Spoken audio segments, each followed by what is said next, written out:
She walked into that hospital as a nobody and walked out as a legend. But before any of that happened, a senior doctor pointed at her in front of the entire trauma bay and said, "You, get out. You'll get people killed." 30 seconds later, a helicopter hit the roof. Inside was a dying Navy SEAL sniper, bleeding out, in full combat psychosis, throwing off every doctor who touched him. Security couldn't hold him. The trauma team had no control. And then he looked across the room, past all of them, locked eyes with the nurse they'd just thrown out, and whispered something that stopped every person in that room cold. If this story already has you leaning forward, you're exactly where I want you. Subscribe to my channel, hit that like button, and drop a comment with the city and country you're watching from. I want to see just how far this story travels. Now let's go back to where it all started. The shift had begun the way most of Emily Tran's shifts began, with someone making it clear she didn't belong. It wasn't dramatic. It never was at Redwood Memorial Medical Center in Ashford, Colorado. Nobody threw anything or raised their voice above a certain threshold. That wasn't how Dr. Marcus Holt operated. He was too polished for that, too carefully constructed in the way of men who had learned that cruelty lands harder when it's delivered quietly, in front of an audience, with a smile still technically on your face.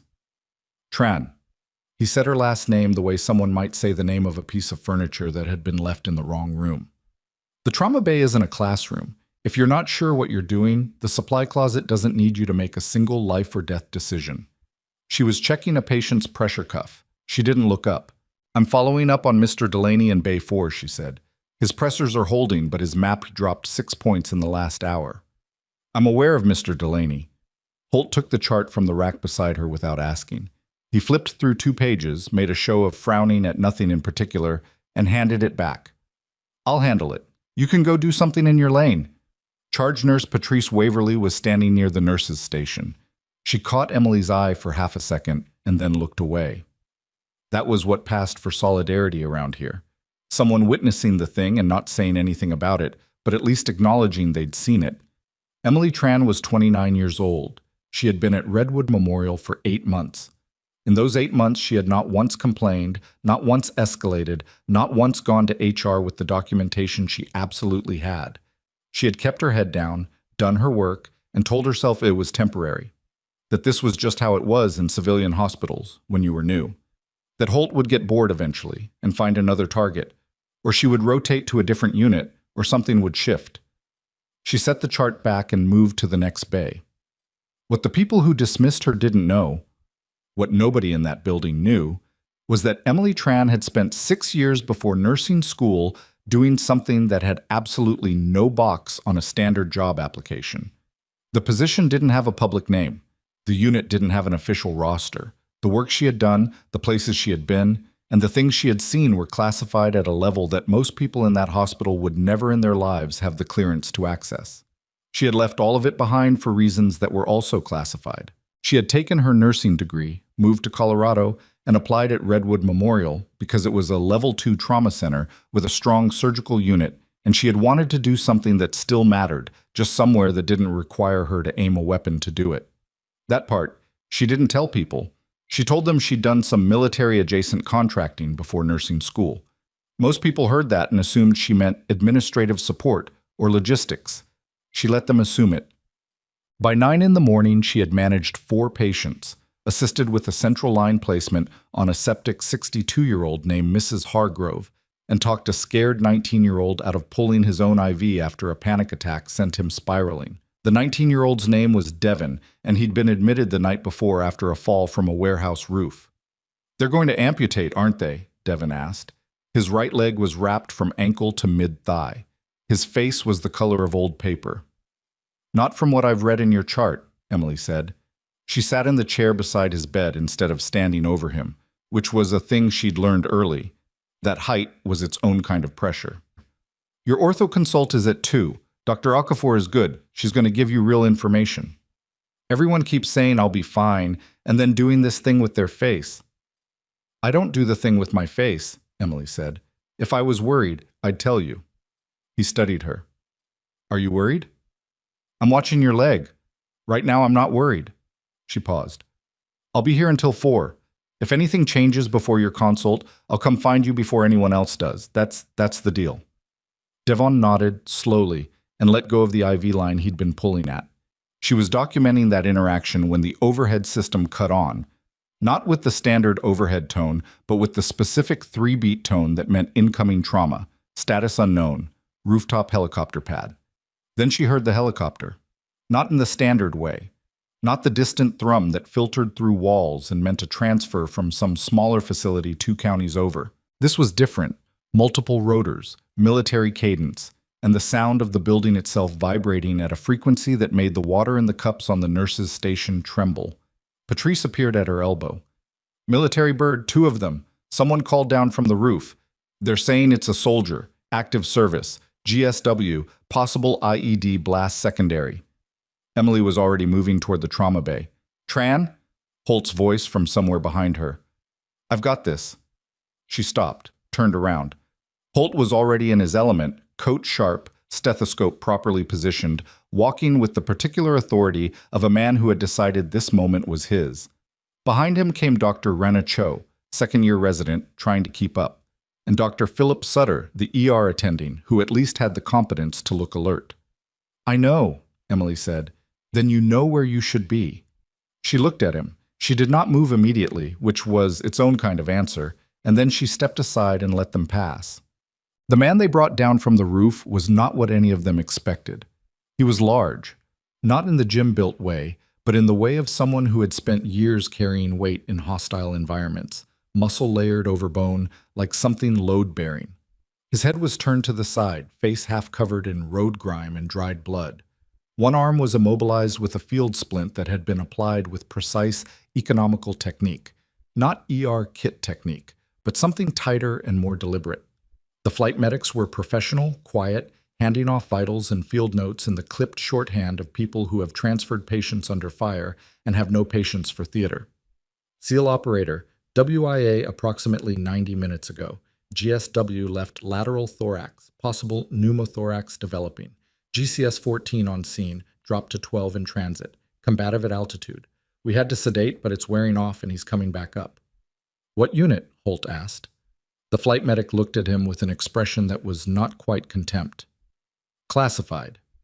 The patient's eyes were opening. Not the slow, foggy return of someone coming out of sedation gently. This was a snapback, disoriented but immediately scanning, the eyes of someone whose baseline setting was threat assessment. His right hand moved toward his left forearm, where his IV access was, and 2 of the ER techs moved to intercept. He threw one of them into the supply cart.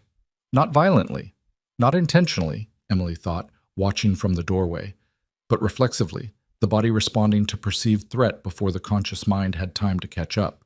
The tech hit the cart hard, metal clattered, someone swore, and then the patient was half sitting up, and the room had shifted from controlled to something else very quickly. "We need restraints," Holt said. "That's going to make it worse," Rena Cho said, and she was right, but Holt wasn't listening.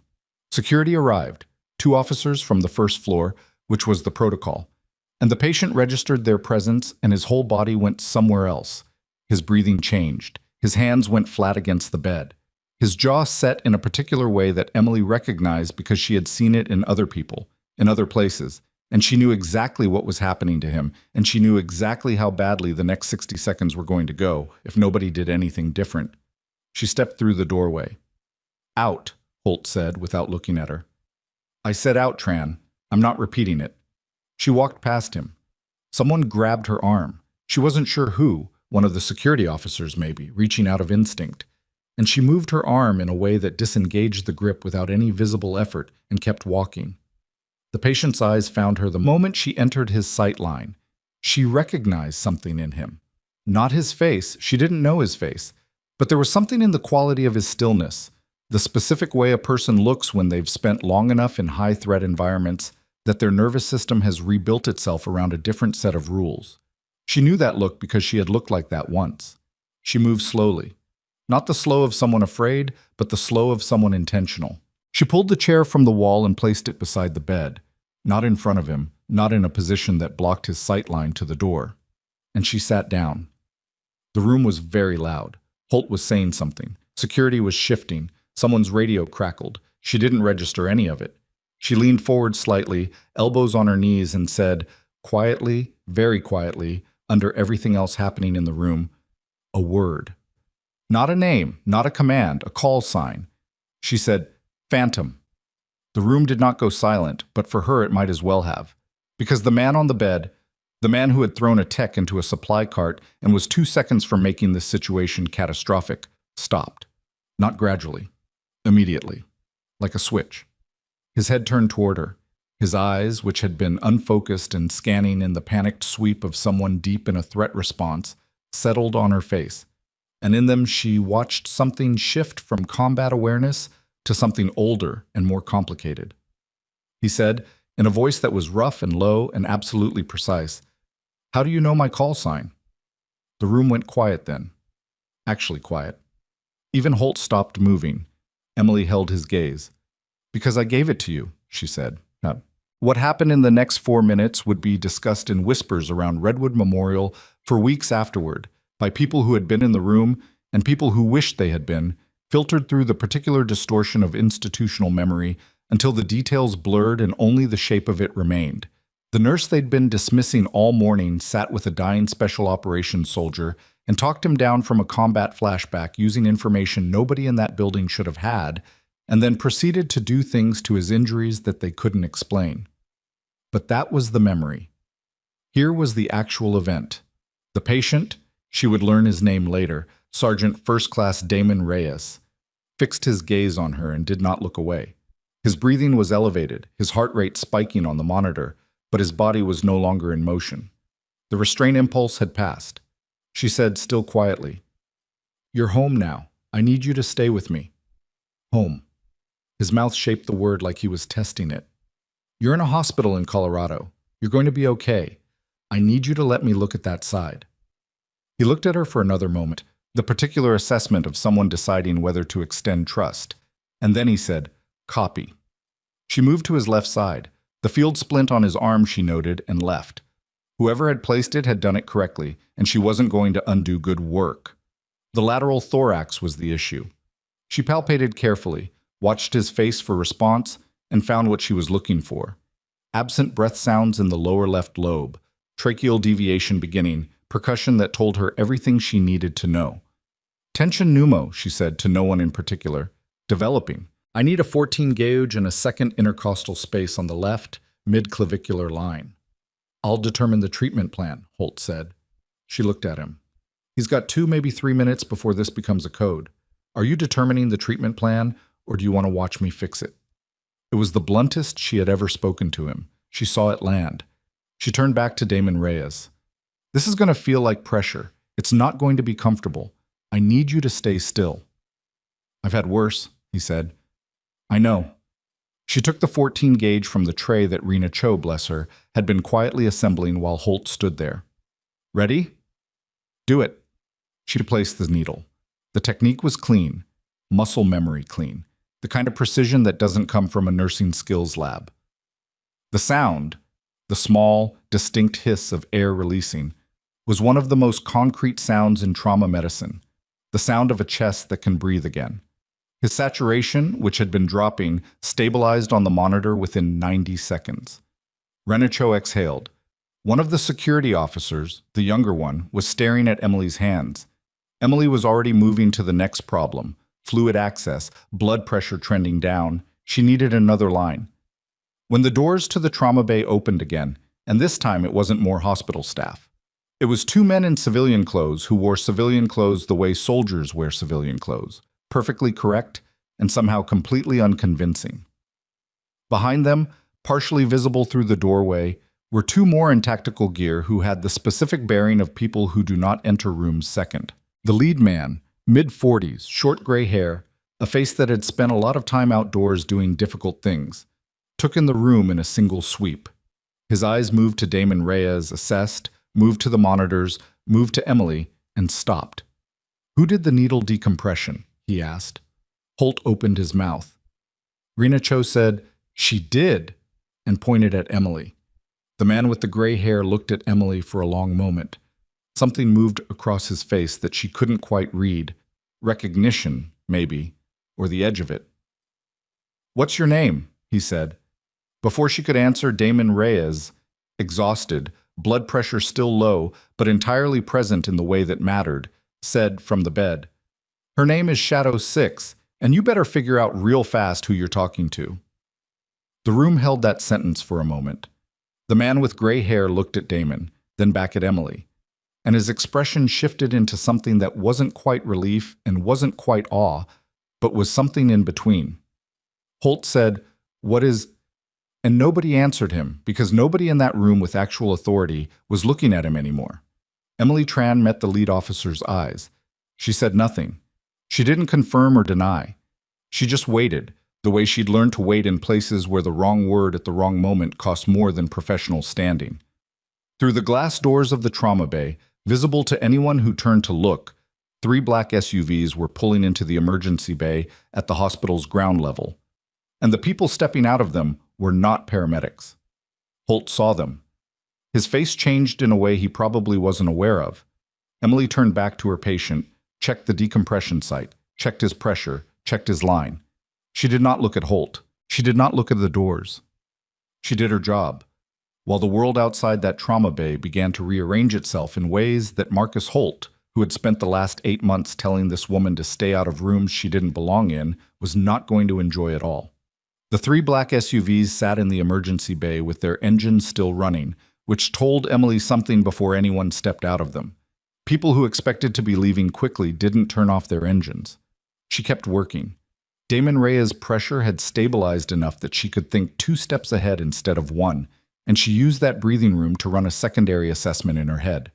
The needle decompression had bought time, but it wasn't a fix. He'd need a chest tube, and she wanted a CT before anyone made decisions about the lateral thorax wound.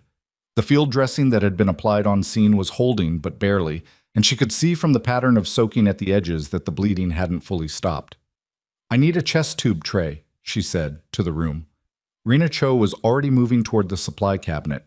Holt had not moved at all. He was standing near the monitors, positioned in a way that might have looked to a casual observer, like he was supervising. But Emily had been in enough rooms with enough people to know the difference between authority and a man trying to figure out which way the current was running so he could position himself in front of it.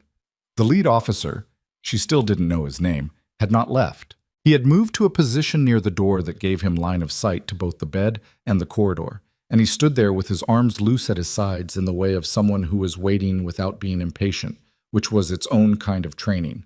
One of his men stepped up beside him and said something low. The lead officer shook his head slightly. Then he looked at Emily.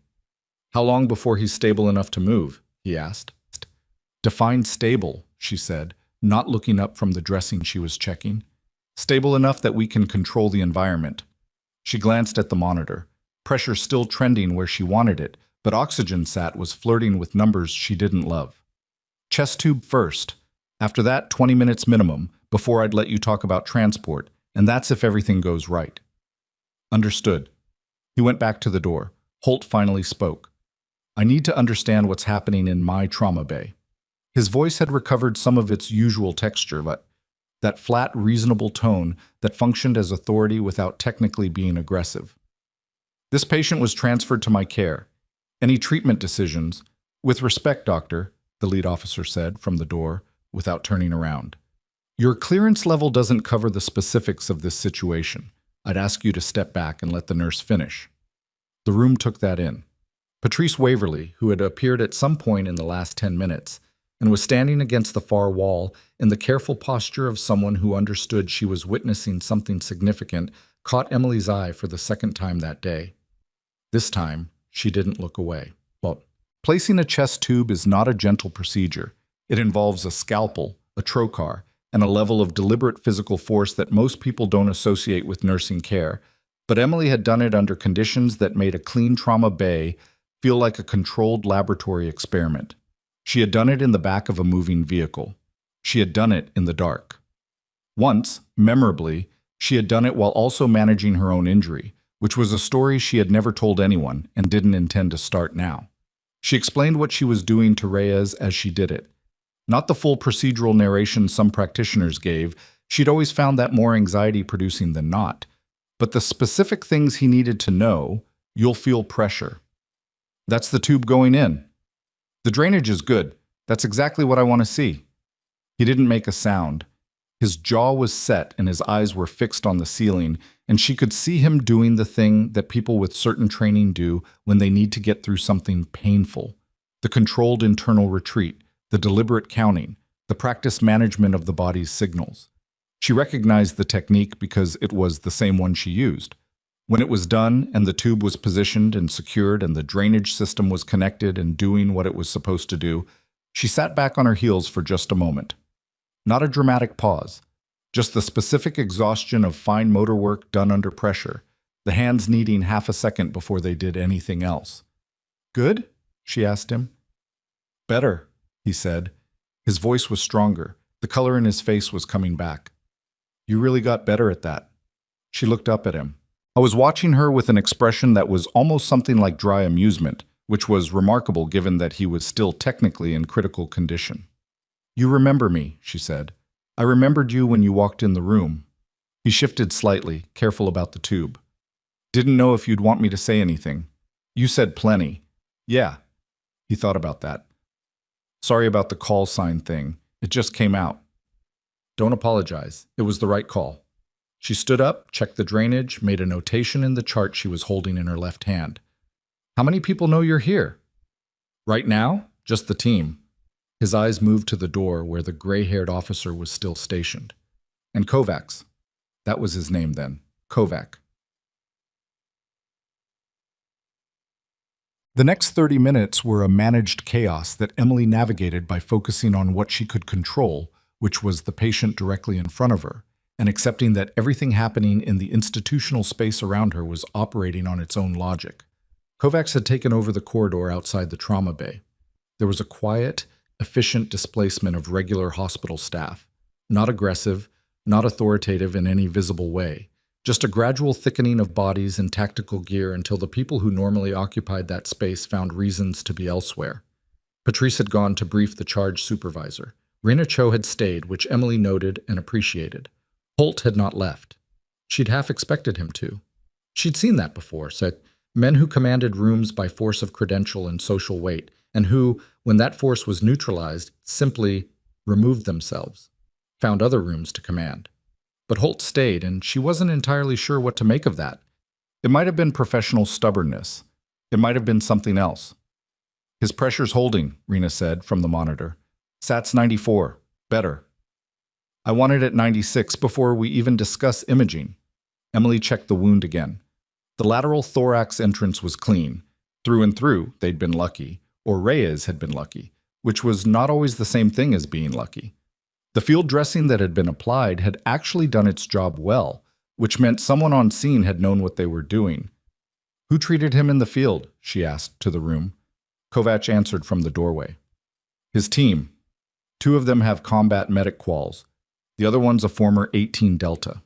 Special Forces medical sergeant." That explained the quality of the splint. "Tell them they did good work," she said. Kovac almost smiled. It wasn't quite there, but almost. "I will." Holt said, "Can someone explain to me what an 18 Delta is?" Nobody answered him. Qasem.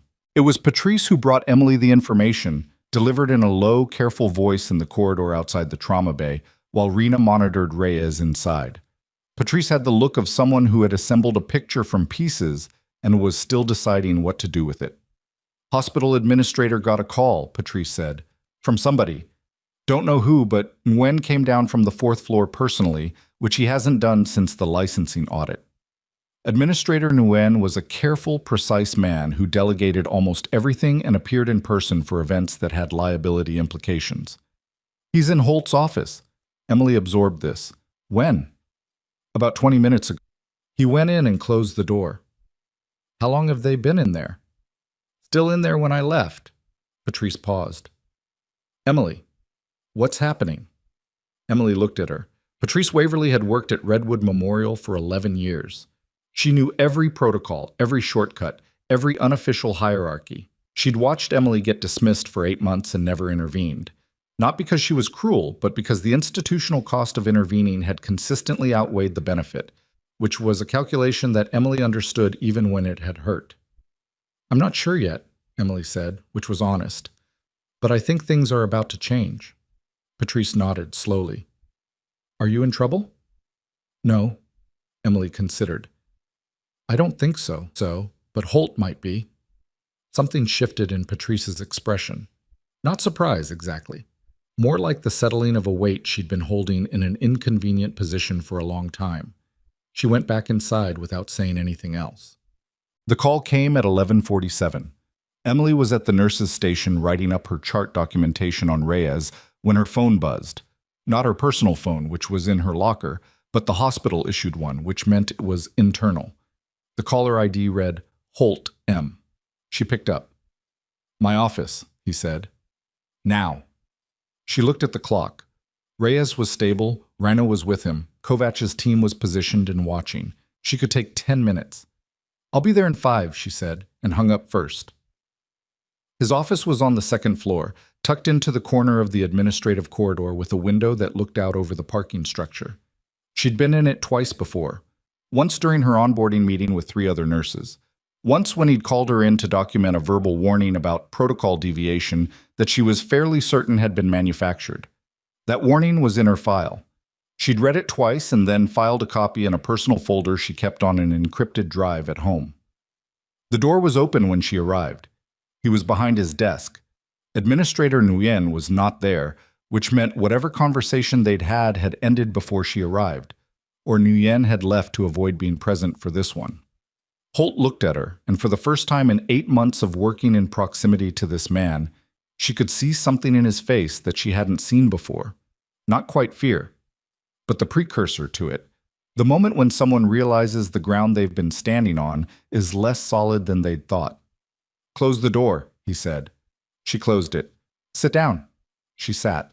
She watched him, and she didn't help him start, because she'd learned a long time ago that in conversations where someone had summoned you to intimidate you, the best thing you could do was let them carry the weight of opening. He said, "I need you to understand something about how this hospital works." "Okay." "When external parties arrive and start making demands of my staff, my department, my patients—" "He's not your patient," she said. Not aggressive, just accurate. "He was transferred to the trauma bay without a primary assignment, and you were present, but no attending paperwork was—" "That's a technicality." "Yes. Most things are, until they're not." He looked at her for a moment. She had the sense that he was recalibrating, that whatever version of this conversation he'd scripted on his way up to the second floor, this was not how it was going. "I want to know what your relationship is with those military personnel," he said. "I don't think that's a question I'm required to answer." "You're required to follow hospital policy and patient care protocols." She kept her voice even. "I did both. If there's a specific deviation you want to document, I'd ask that you do it in writing with HR present, the same way you documented the January warning." His jaw moved. "You're not concerned about your position here?" "Should I be?" A silence. He was deciding something. She could see it. The specific internal accounting of a person deciding between 2 versions of how to proceed, one of which was more honest than the other. "The people downstairs," he started. A knock at the door. Holt's expression flickered. The door opened before either of them said anything, which was its own statement, and Kovach came in. Behind him was a woman Emily didn't recognize, 50s, composed, carrying a tablet, and wearing the specific lanyard of a Department of Defense civilian contractor. "Dr. Holt," Kovach said, "I apologize for the interruption. I need Nurse Tran downstairs." He looked at Emily, and the look said, "Now." "Sergeant Reyes is asking for her." Emily stood. "We're in the middle of a conversation," Holt said. "I understand," Kovach said. "We'll reschedule." And the tone of it, courteous, flat, absolutely unmovable, made it clear that rescheduling was not a discussion and that whatever authority Marcus Holt had been exercising in this building had just encountered something with a larger radius. Emily followed Kovach out. In the corridor, out of earshot of the office, Kovach said, "We've got a problem." "Different problem or same problem?" "New one." He was moving quickly toward the elevator. "Reyes is stable, that's not the issue. The issue is that someone in this hospital made 2 calls in the last hour. One was to the hospital board. The other one we're still tracing, but the destination looks like a local news desk." Emily stopped walking. "A news desk?" "Somebody tipped off a reporter that a military operation was being treated here. Name hasn't leaked yet, but it's a small community. If someone starts asking questions in the right places, Reyes's identity is about 4 steps from public, which is a security problem. It's a significant security problem. He's got 2 active operations that don't close if his identity is exposed. His team is still in the field. Kovac glanced at her. We need to move him, but I can't sign off on transport until his medical team approves it. His medical team is me. That's why we're having this conversation. She walked the rest of the way to the elevator, thinking about Reyes's chest tube, his current SAT levels, the lateral wound, and what transport would mean for all 3. What kind of vehicle, what kind of monitoring, what her honest assessment was versus what was theoretically possible in a best-case scenario. She was also thinking about who in that building had made 2 phone calls. The elevator opened on the trauma floor, and she stepped out and immediately clocked the change. Kovac's people had multiplied, or were more visible than before, or both. And at the far end of the corridor outside the trauma bay, 2 of them were speaking in low, quick voices with a man Emily didn't recognize. Older, not in tactical gear, but with the posture of someone who'd spent decades making consequential decisions in short windows. Kovac saw him too, and his jaw tightened slightly. That's Colonel Brandt. He wasn't supposed to be here for another 2 hours. Change of plans? Apparently. Kovac pushed through the trauma bay doors ahead of her. This just got more complicated. Reyes was awake, more alert than she expected, and sitting up a degree that he absolutely should not have been given the chest tube. Rena was on the far side of the bed with an expression that communicated she had tried to talk him back down and failed. You need to be lying flat, Emily said, walking straight to him. I know. He didn't lie back. Damon. He looked at her, and there it was again. That older recognition, the weight of a shared history she had spent years trying to leave behind. Brandt's here, he said. I saw. Then you know what that means. She did. She just wasn't sure she was ready to let it mean it out loud. Lie back, she said. We'll deal with Brandt. Right now I need to assess whether I can approve you for transport. He lay back. Slowly, grudgingly, with the particular grace of someone doing something their body didn't want to do because their mind had decided to. I'm not going anywhere without you signing off. I know. And you're not signing off until you think it's actually safe. Also correct. So we've got some time. She checked his tube, checked his SAT, checked the drainage. The numbers were acceptable, not perfect. She could make an argument for transport in a military-grade medical vehicle with continuous monitoring if she had to. She wasn't sure she wanted to make that argument yet. How long did you know it was me? She asked, not looking up from the chart. When you walked through the door, he said again, before the call sign. I recognized the way you moved. She looked up at him. You still cut your angles, he said. Nobody else does it that way. It's a thing you picked up in... He stopped, glanced at Rena. She's got clearance, Kovac said from behind Emily. Reyes finished. The Kandahar rotation. Emily said nothing, because there was nothing to say to that wasn't classified in 3 different directions.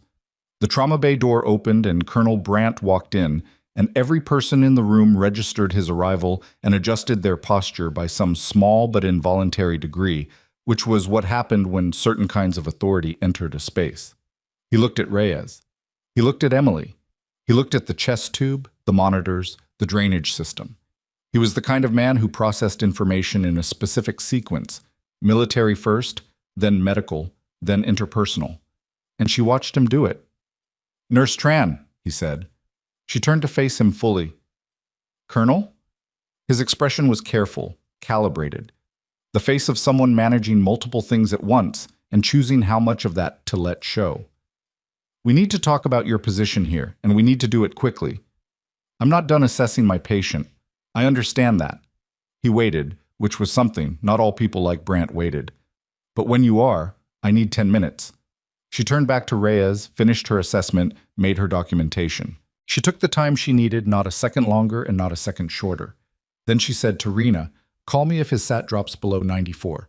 Don't let anyone convince you that's acceptable. Got it, Rena said. Emily turned to Brandt. 10 minutes, she said. And somewhere above them, on the second floor, in an office with a window looking out over a parking structure, a door was closed and a phone was being dialed, and Marcus Holt was making his 3rd call of the morning to a number Emily had never seen and couldn't have traced, doing the thing that frightened men did when the walls started closing, trying to build a faster exit than the one that was being built for him. He led her to a consultation room 2 doors down from the trauma bay, one of the small ones used for family meetings, 4 chairs and a wall-mounted screen and a box of tissues on the table that nobody ever touched. Kovacs came in behind them and positioned himself near the door without being asked, which told Emily something about the level of Brandt's trust in the room's privacy. Brandt sat. She sat across from him. He put both hands flat on the table in the way of someone who had decided to lead with directness and was organizing himself around that decision. "How long have you been here?" he said. 8 months? Redwood Memorial specifically, or Ashford? Both. He nodded, like this confirmed something he'd already known. And in that time, nobody here knew your background. "I'm a nurse," she said. "That's my background." He looked at her for a moment. "Emily." "Colonel." "This isn't an interrogation." "I know. I'd answer differently if it were." Something moved across his face. Not quite amusement, but the acknowledgement of it. I was the kind of man who respected precision, and she was being precise. "You know why I'm here. Reyes is a high-value asset, and his cover is potentially compromised. You're here because someone at this hospital made a call to a news outlet, and now you've got a security problem layered on top of a medical one." "That's part of it." He paused. "The other part is you." She waited. "When Kovacs called in the situation 2 hours ago, he included your name, what you did, the decompression, the tube, the call sign." Brandt's eyes stayed on her. "It took us about 11 minutes to pull your file, Emily. The real one, not the nursing school record." He paused, long enough that the silence had weight. "You want to explain to me why someone with your operational history is working as a staff nurse in a Level 2 trauma center in Colorado?" "I left," she said.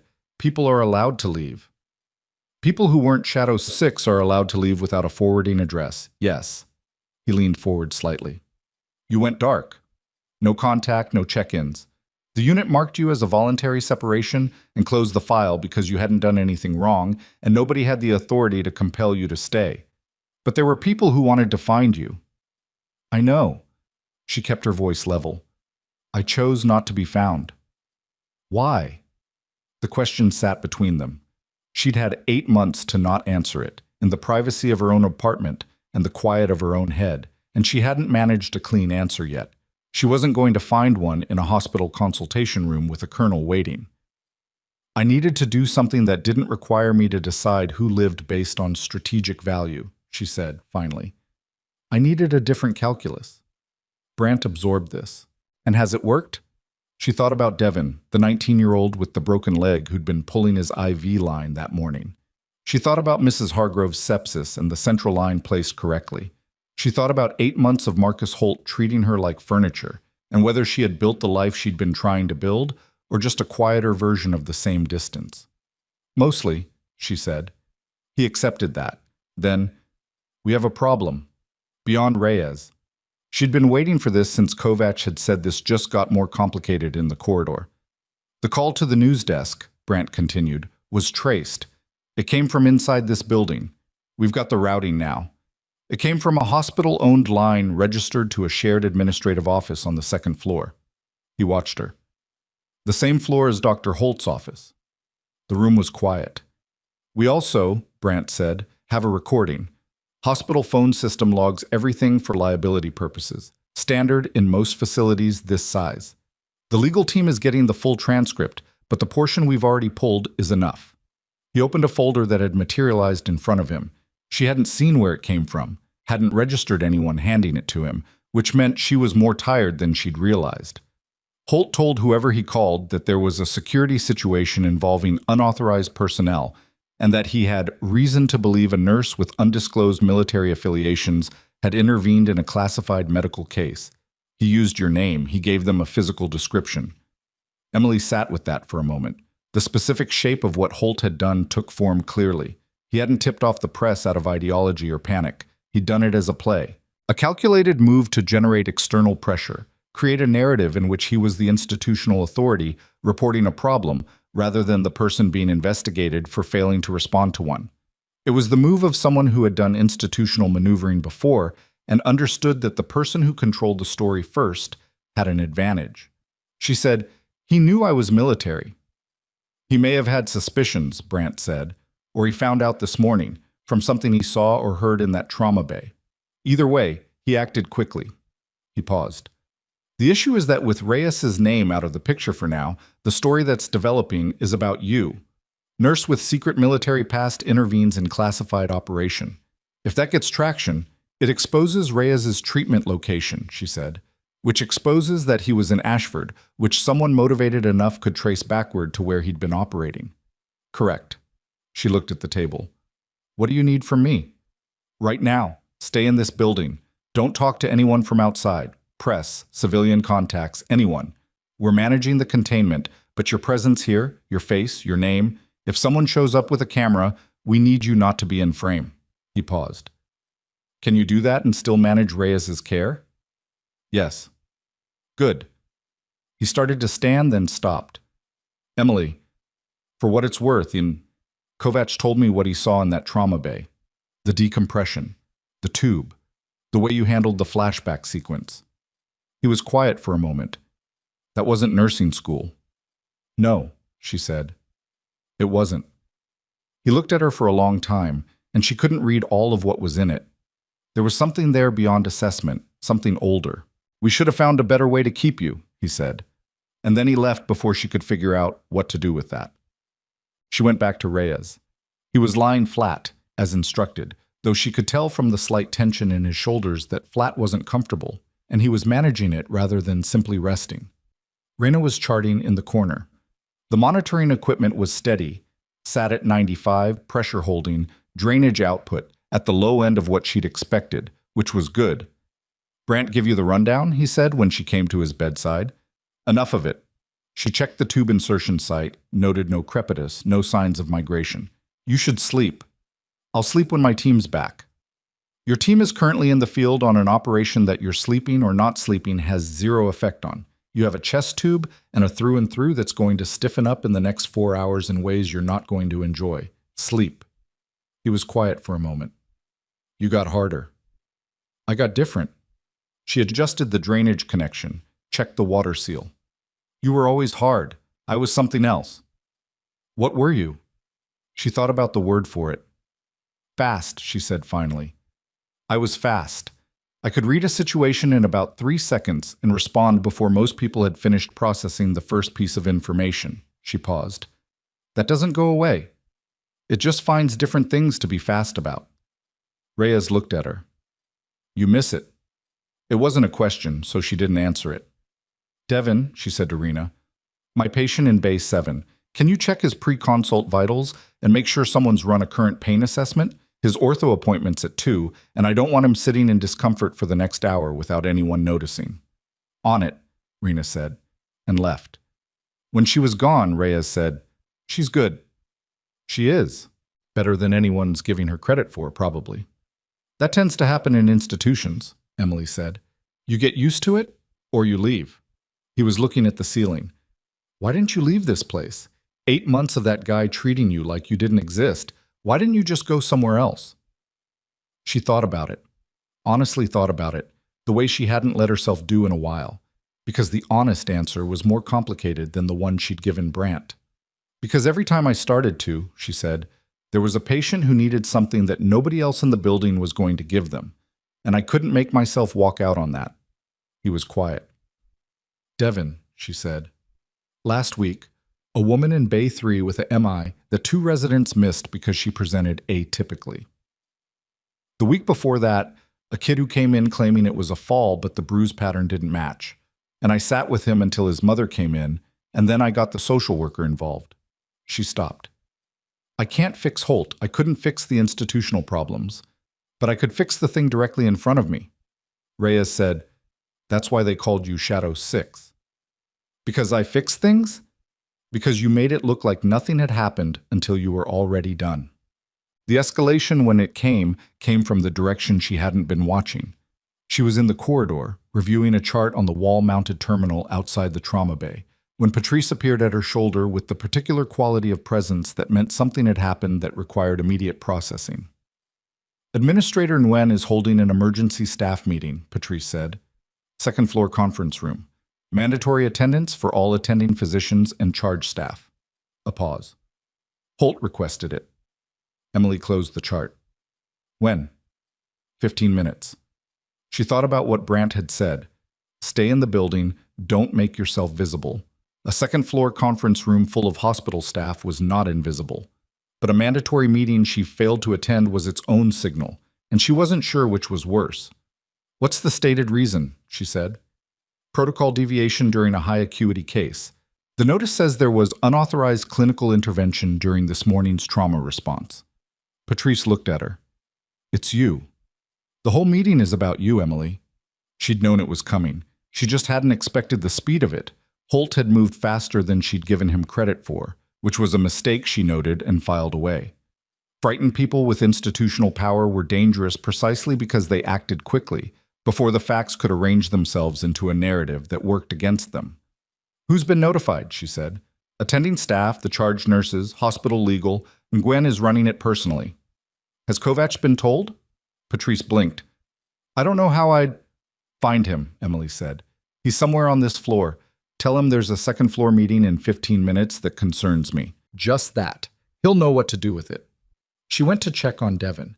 He was sitting up in his bed, which he had every right to do, looking out the narrow window at the parking structure with the expression of someone who had spent a long time calculating odds and wasn't pleased with the results.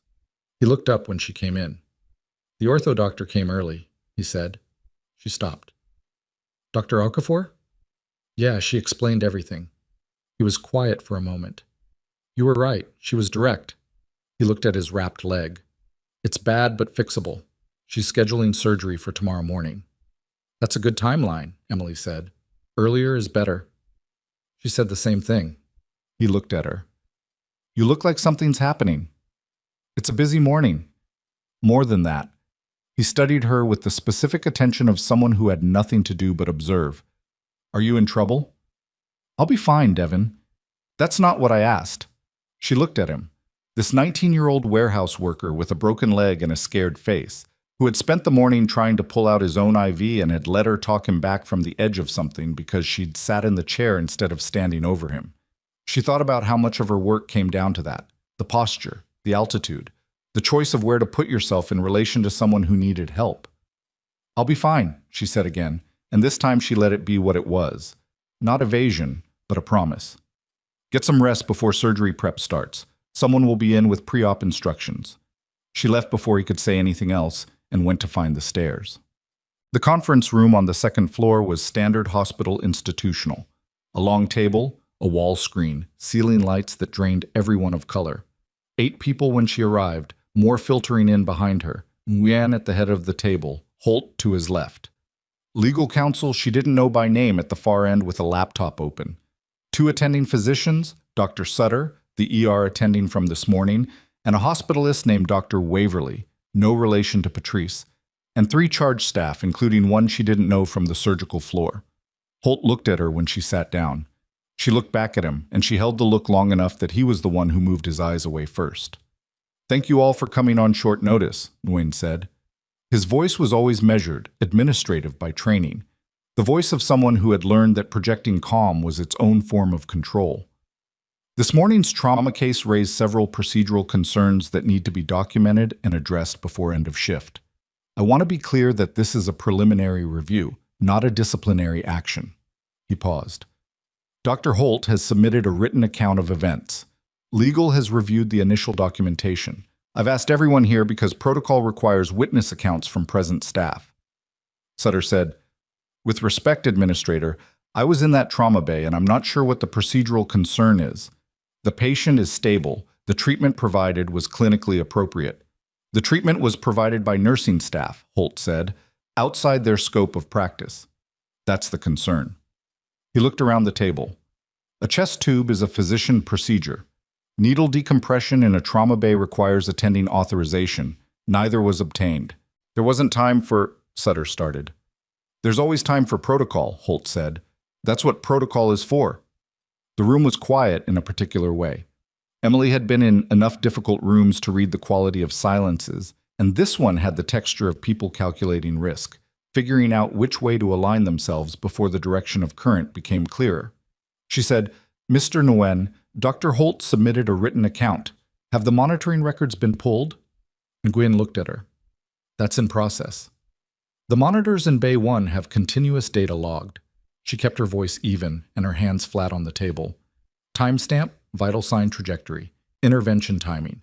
If there's a question about whether either procedure was time critical, the data resolves it. She paused.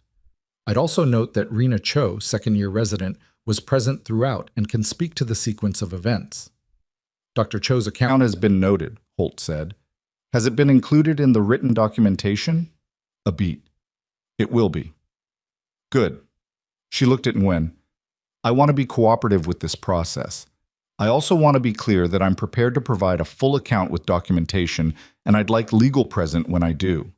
She paused. My own legal, not the hospital's. Nguyen's expression didn't change, but something behind it shifted. He hadn't expected that. Holt hadn't either. She could see it in the slight adjustment of his posture, the recalibration.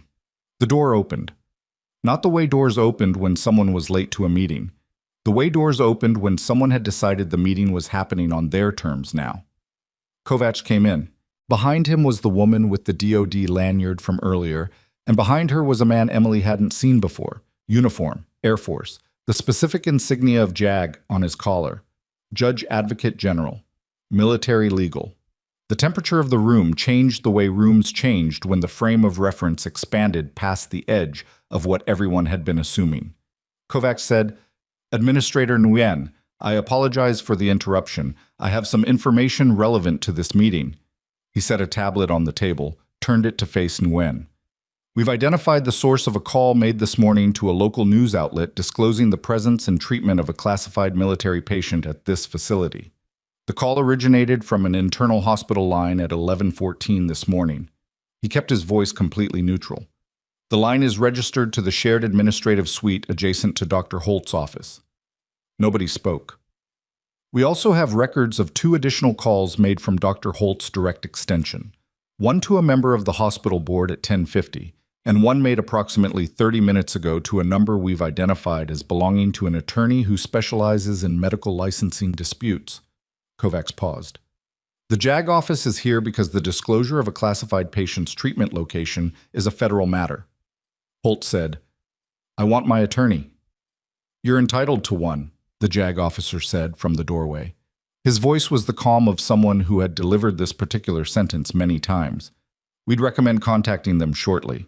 Emily sat very still. The room had rearranged itself entirely, and the axis it had been arranged around, Holt's authority, Nguyen's administrative weight, the institutional logic that had kept her small for 8 months, had shifted so completely and so quickly that some of the people in it hadn't caught up yet. She could see it on Sutter's face, the moment of recalibration. On the legal counsel's face, the rapid reassessment of who in this room she was actually representing. Holt was looking at her. She met his eyes. She didn't say anything. There was nothing to say that the room wasn't already saying. Nguyen said, I think we should pause this meeting. That's a reasonable decision, Kovacs said. People started to stand. Holt stood slowly, and she noticed for the first time that his hands weren't entirely steady. He pulled out his phone, started for the door, and then stopped, and looked at Emily one more time with an expression she hadn't seen on him before. It wasn't anger exactly. It wasn't the polished contempt she'd cataloged over 8 months. It was something rawer and worse, the look of someone realizing that the story they'd been telling themselves about themselves was in the process of being corrected by external evidence, and they had no mechanism for that. She didn't feel what she expected to feel. She'd anticipated something. Satisfaction, maybe. The particular relief of vindication.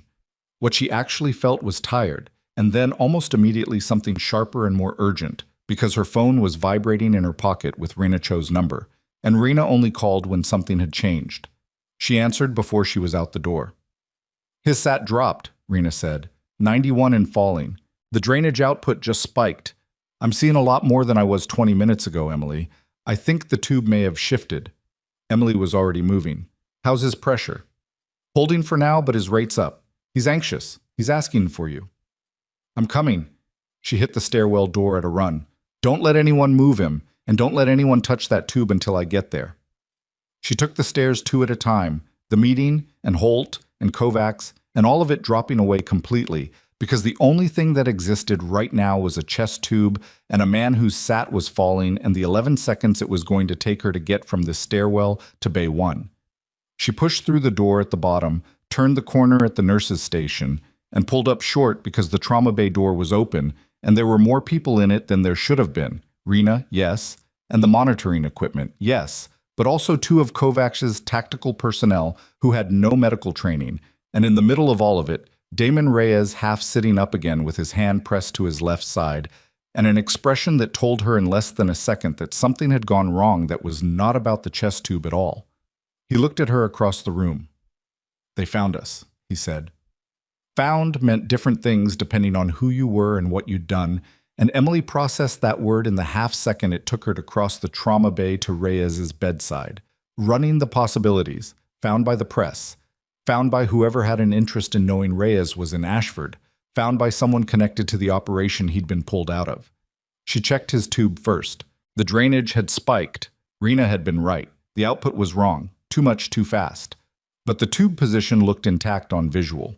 She palpated around the insertion site and Reyes hissed through his teeth, which told her about nerve proximity and pressure, and then she checked the water seal and found what she was looking for.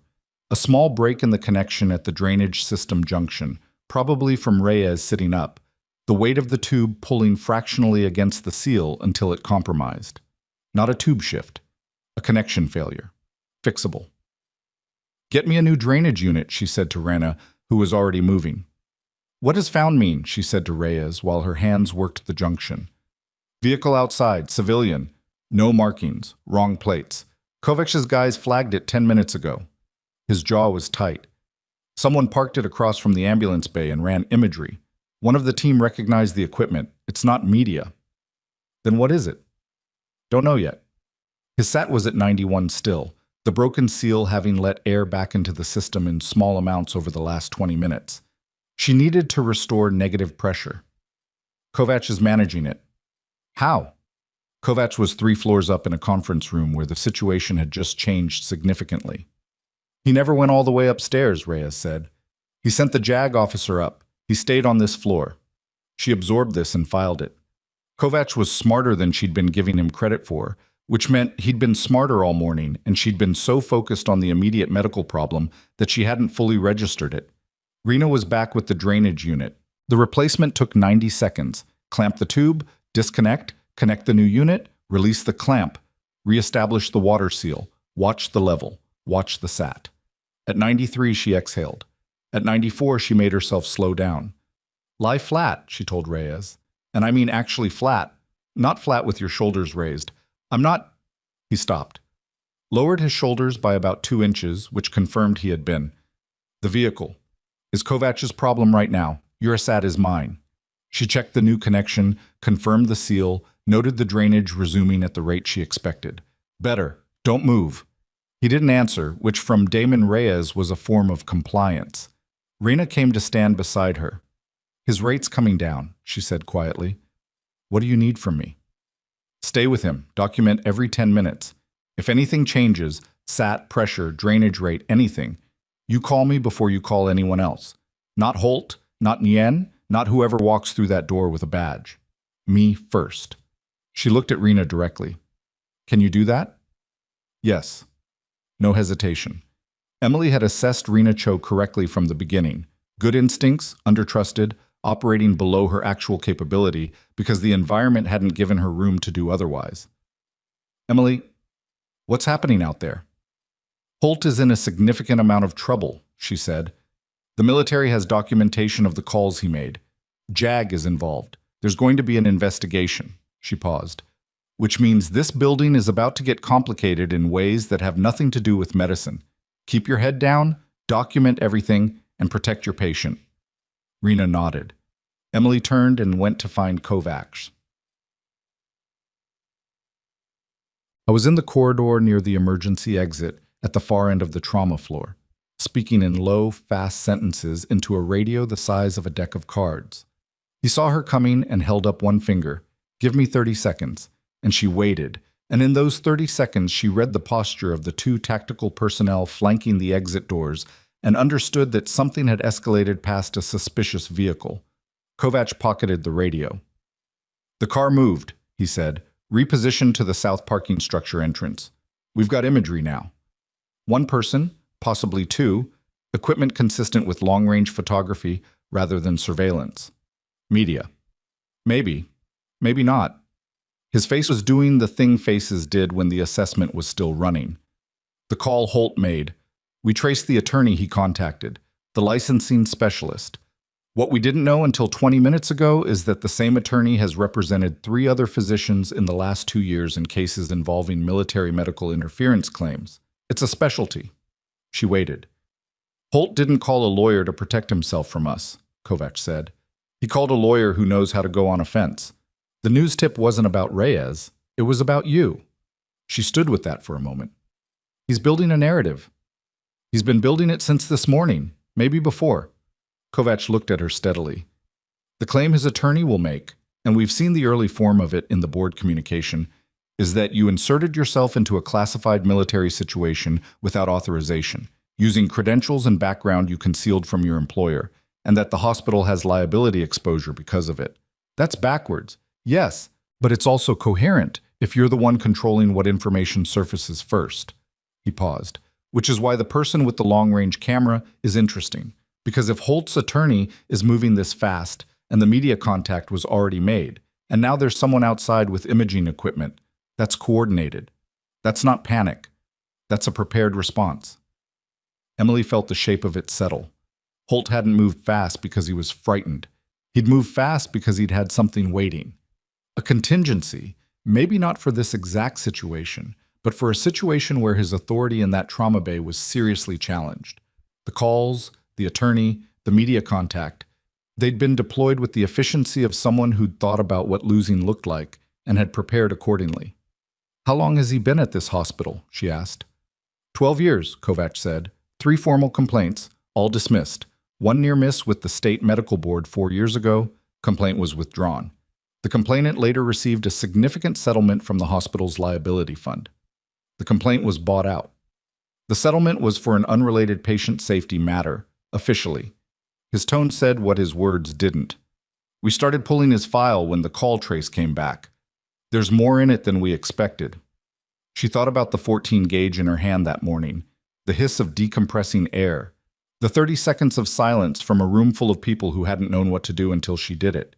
And then Holt, positioning himself in the aftermath, trying to locate a version of events where he'd been in control of something he'd been paralyzed by. What do you need from me? She said. A statement, Kovac said. Official, recorded, witnessed. Your account of this morning from the time you arrived in the trauma bay to the time you left to go to the second floor meeting. Every clinical decision, every interaction, every instruction given and received. He paused. JAG wants it on record before Holt's legal team makes their first formal move, which will be soon. When? Now, if you're willing, we've got a space set up. He read her hesitation correctly. Reyes is being monitored. Cho is capable. The next 30 minutes medically are maintenance, not intervention. She looked down the corridor toward the trauma bay. Through the glass panel in the door, she could see Rena at the monitor, and the specific attentiveness of someone doing their job well. She'd been right about Rena from the beginning. Okay, she said, let's do it now. The statement took 40 minutes, not 30, because she was thorough, and she refused to summarize where precision was needed. The JAG officer, his name was Captain Aldridge, she learned, and he had the particular patience of someone who understood that the speed of a legal proceeding was set by its weakest documentation, recorded everything, asked clarifying questions without leading, and made no expressions she could read. She walked through the morning the way she documented patients, sequentially, specifically, without editorializing. The map drop on Mr. Delaney that had started the shift, Devon, and the IV. The sound of the helicopters, the moment she'd entered the trauma bay, the flashback she'd read in Reyes, the decision to approach, the call sign, the decompression, the tube. She included Holt's instructions to leave, twice. She included the grip on her arm when she walked past security. She included the words Holt had used in the consultation room on the second floor. I need you to understand something about how this hospital works. Aldridge asked, were there witnesses to each of these interactions? She named them. Patrice Waverly, Rena Cho, The two security officers, she didn't know their names, but they were on shift and on camera. Sutter had been in the trauma bay. The flight medics had been present for the initial phase. The monitoring records, she said, continuous timestamp data on every intervention. That's going to be cleaner than any witness account. We've already requested those, Aldridge said. Hospital IT has a hold on the Bay 1 data from 0600 this morning forward. He made a note. One more thing, Dr. Holt's verbal instruction to leave the trauma bay. Was it documented? Not by me. It may have been picked up by the overhead recording system. Most trauma bays run continuous audio for protocol review. She paused. That would be worth pulling. Aldridge looked at her for a moment. You know hospital procedure well. I've been here 8 months, she said. I read the policy manual in the first week because it was the only way to understand what I was actually allowed to do and what I was just expected to do and pretend the two were the same. He almost smiled. That's going in the record too.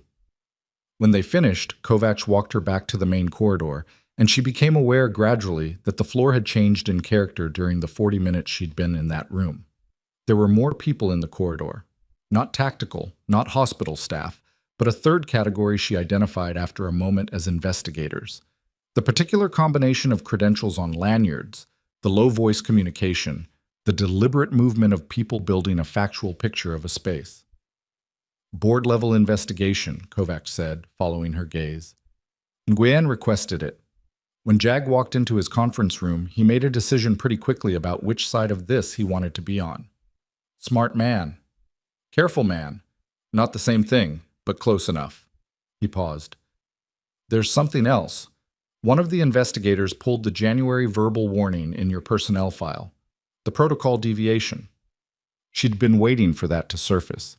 It was fabricated. We know.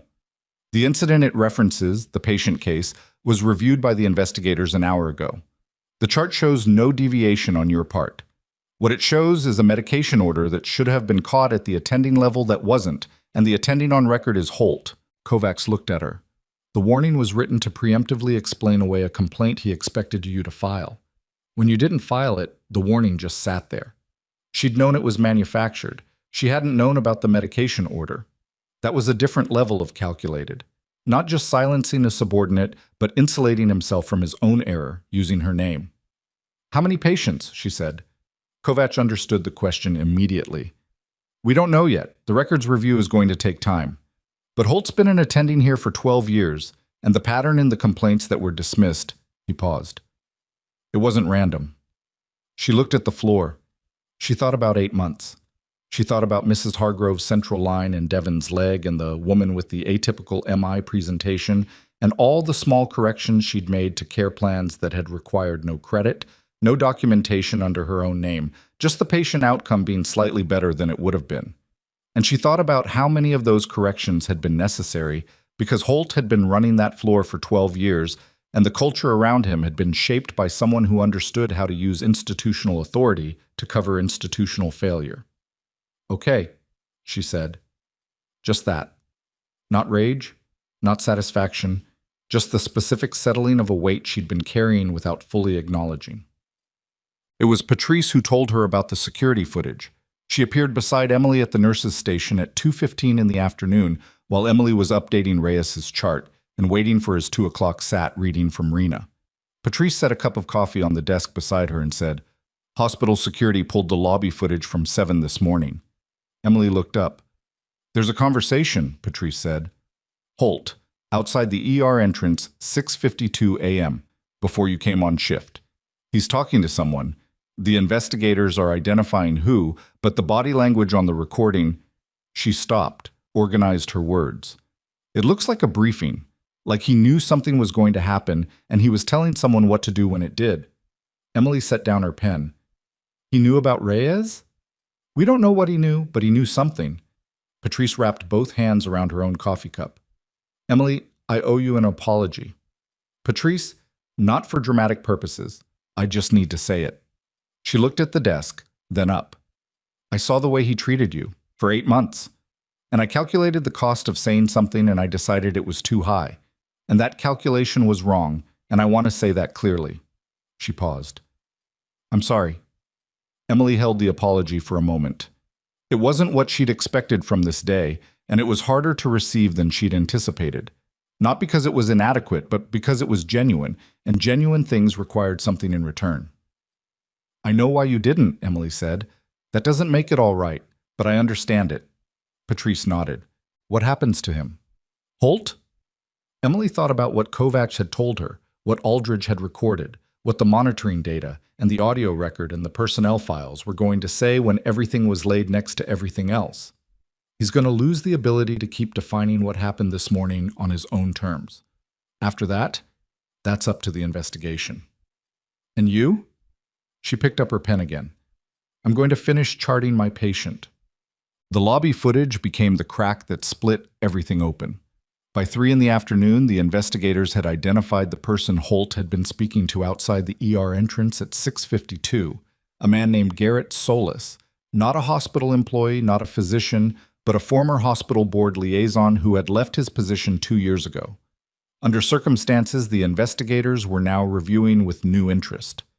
Solis had not come into the building. He had received what the footage clearly showed was a document, a folded piece of paper, passed hand to hand in the deliberate casualness of people who believed they were being casual enough. And then he had left in a car that the parking structure cameras tracked to a law office 15 minutes from the hospital, the same law office that employed Holt's attorney. Aldridge presented this finding to Nguyen at 3:15 in an office meeting that Emily was not present for, but that Kovacs briefed her on afterward, standing in the corridor with the flat economy of someone delivering facts in priority order. Holt had known someone with a connection to a specialized legal firm that handled exactly these situations. He had met with that connection before his shift began. He had come into the trauma bay that morning with a prepared exit, and when Emily Tran had entered the trauma bay and done what she'd done, the prepared exit had been deployed. What Holt hadn't accounted for, couldn't have accounted for, was that Emily's background extended the legal and investigative reach of the response to his deployment into federal territory.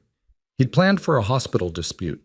He'd gotten a JAG officer and a classified file and a federal documentation hold on 12 years of his patient records. "Solis is cooperating," Kovacs said. Faced with the footage and the document transfer, he chose to cooperate. He paused. The document Holt gave him was a draft statement, prepared in advance. It characterized the morning's events as an unauthorized military medical operation conducted without hospital consent, with you as the operative. The word landed with the specific weight of something calculated to destroy rather than simply to damage. An operative, not a nurse, not a qualified clinician who had saved a life. A covert actor who had used a patient's crisis for some other purpose. "He was going to try to reframe the entire thing," she said. "Past tense," Kovacs said. "He was." The public dimension broke at 4:17, and it broke in the worst possible direction before it broke in the right one. A local news broadcast, the outlet Holt had tipped, ran a 90-second segment at the top of the 4 o'clock hour, a blurred image of the military vehicles outside the hospital, a voiceover referencing an unidentified individual with alleged military connections who had intervened in a critical patient case, and a statement from an unnamed source characterizing the situation as a breach of civilian medical protocol. No name, but enough detail that anyone inside the hospital, or anyone who'd been in contact with people inside the hospital, would know who they were talking about. Emily watched it on the wall-mounted screen at the nurses' station from a distance of about 10 feet. She did not move closer. She watched the segment run, watched the anchor transition to a story about a city council vote, and then turned back to her chart. Rena appeared at her elbow. "Are you okay?" "Yes." She was, mostly. Mostly. "How's his SAT?" 96. Pressure stable. He's been asking for you." "I'll go in a minute." She made the final notation in the chart.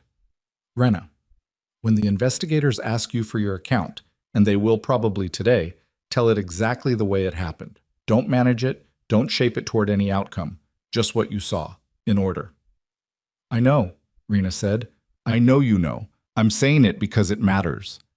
The segment had been running for 12 minutes when Kovacs' radio went off, the small one, the deck of cards size, and the response he gave to whatever came through it was a single word that Emily heard from across the nurses' station. "Now?" he said, and then, "Understood." He crossed to her. "Holt left the building." She looked up. "When?" "Approximately 40 minutes ago. He told his assistant he had a personal appointment. He's not answering his phone. Kovach's expression was controlled, but underneath it something was working. His attorney filed a preliminary injunction 30 minutes ago with the county court. They're trying to freeze the hospital records review before the investigative team can complete the documentation pull. Can they do that? They can file for it. Whether it holds is another matter. He looked at her steadily. But if the records review is paused even temporarily, and Holt is not in the building, and the only formal account on record is his prepared statement via Solis, she understood. He's buying time. He's buying time, and the injunction names you specifically as a party, which means if it's granted, you're legally restricted from discussing the morning's events or accessing related documentation pending the court's review. He paused. JAG is responding. The federal interest supersedes the county filing, but that argument takes time to make in front of a judge, and the judge in question isn't available until 9 a.m. tomorrow. The shape of it was precise, and she had to give Holt some version of credit for it, even as she understood exactly what it was. Not a victory, but a delay. Enough delay to give his narrative time to develop in the absence of the complete factual record. Enough delay to let the 90-second news segment become something larger before the full documentation could counter it. She thought about the morning, 6:52 a.m., and Holt outside the ER entrance with a folded document already prepared. 12 years. 12 years of this building. 12 years of this floor. 12 years of exactly this. The careful management of what was on record, what was dismissed, what was shaped into something other than what it actually was. She said, the audio record. From the trauma bay. Does the injunction cover that? Kovacs paused. Hospital operational records, which the federal documentation hold already covers, which was filed before the injunction. She kept her voice very even. The injunction was filed 30 minutes ago. The federal hold was filed this morning, which takes precedence. Aldridge appeared. She hadn't noticed him approaching, which meant she was more tired than she'd thought. He had his tablet in his hand and the expression of someone who had just read something that reorganized his afternoon. The answer to that question, he said, is exactly what I'm discussing with my office right now. He looked at Emily. You understand federal documentation holds? I read the policy manual, she said. He almost smiled again. We're going to be okay, he said. But I need you to do something. What? I need you to write down your account of this morning one more time, independent of the recorded statement, handwritten, time-stamped, signed. He held out a legal pad and a pen. On paper, not digitally. If the injunction creates any ambiguity about electronically stored documentation, we want a contemporaneous written record that predates the question. She took the pad.